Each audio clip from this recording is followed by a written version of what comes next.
correction de l'exercice 5. Alors, on a 4 propositions et il s'agit de dire si elles sont vraies ou fausses. Alors, je vous rappelle que pour prouver qu'une proposition est vraie, il faut démontrer qu'elle est toujours vraie, quelle que soit la situation. Alors que pour démontrer qu'une proposition est fausse, il suffit de démontrer qu'elle est au moins une fois fausse, c'est-à-dire qu'on donne un contre-exemple. On va voir ça. Donc si deux vecteurs sont collinéaires, alors leur produit scalaire est égal au produit de leurs normes. Ok, ça c'est faux. Pourquoi? Parce que ça sous-entend que donc, pour deux vecteurs collinéaires, le produit des normes, c'est un produit de deux nombres positifs, est un nombre positif. Or, on sait très bien que pour certains produits scalaires, on trouve quelque chose de négatif. Donc, il suffit de tracer, par exemple, le produit scalaire d'un vecteur U, voilà, et de son vecteur opposé, par exemple, moins U. Ces deux-là, ils sont bien collinéaires, et pourtant, le produit scalaire de U par moins U, puisqu'ici c'est un sens contraire, sens opposé, ça va être quelque chose de négatif, et ça va donc être la norme de U fois la norme de U. Ce n'est donc pas le produit des normes, c'est différent de la norme de U,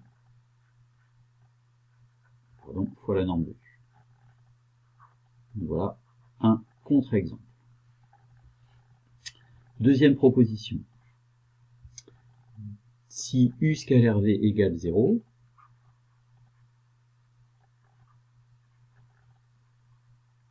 donc si un produit scalaire est nul, alors U est égal à 0 au vecteur nul et V est égal au vecteur nul. Alors ça aussi c'est faux et on en a déjà rencontré lors des exercices. Il suffit qu'en fait les deux vecteurs que l'on utilise, par exemple un vecteur U, faire mieux que ça quand même, donc par exemple un vecteur U comme ceci,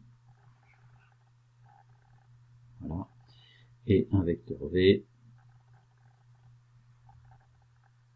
comme cela, je vais compléter, un vecteur U par exemple ici,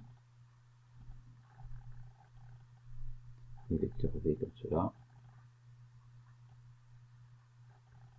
donc qui forment un angle droit, on appelle ça des vecteurs orthogonaux.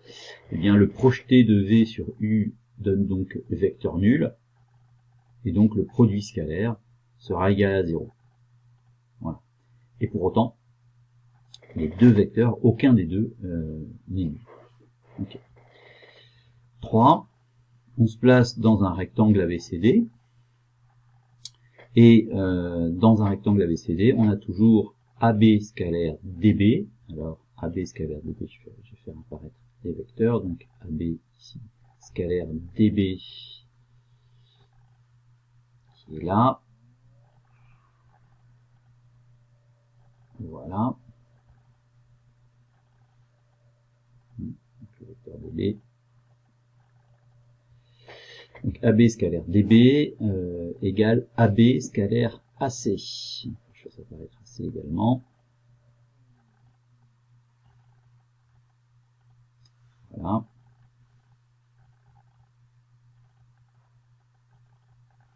Eh bien, oui, ça c'est vrai.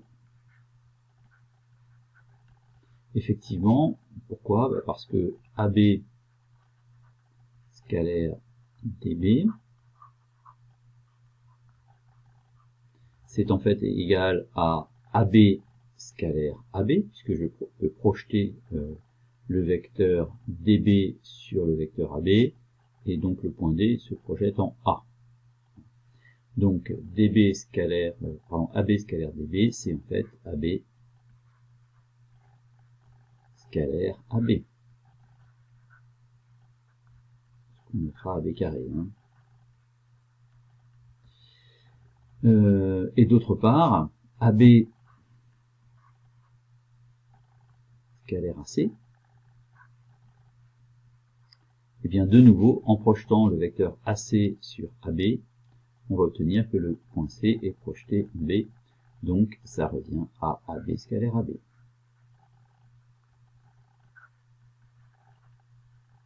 Et donc, effectivement, on voit bien que on a l'égalité de AB scalaire DB et de AB scalaire AC.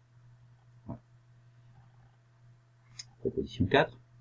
Donc, dans un rectangle ABCD, on a AC scalaire DB, alors AC scalaire DB, les deux diagonales là, égale AB au carré. Ok. Alors, c'est faux.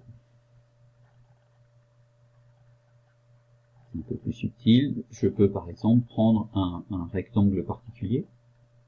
Prenons un rectangle particulier, un carré. C'est quelque chose qui ressemble à un carré. Voilà. Qu'est-ce que ça a de particulier? Bah, ça a de particulier que les diagonales dans un carré sont perpendiculaires. Ça reste un rectangle, hein, c'est un rectangle particulier, tout à fait perpendiculaire, mais c'est pas grave. On va faire comme si, hein, c'est un schéma. Du coup,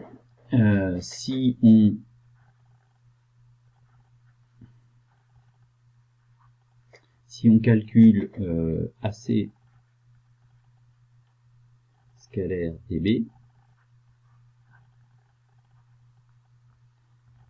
si on projette AC par exemple sur DB, comme les deux vecteurs sont orthogonaux, hein, les diagonales sont perpendiculaires, et bien le projeté de AC, ça va être le vecteur nul, donc on va obtenir DB scalaire vecteur nul, autrement dit, on va obtenir 0. Et 0, évidemment, c'est différent de AB au carré. C'est-à-dire que le carré n'a pas forcément un côté nul. Ici, mon carré n'a pas un côté qui est nul. Voilà. Donc finalement, la proposition est fausse. Voilà pour cet exercice.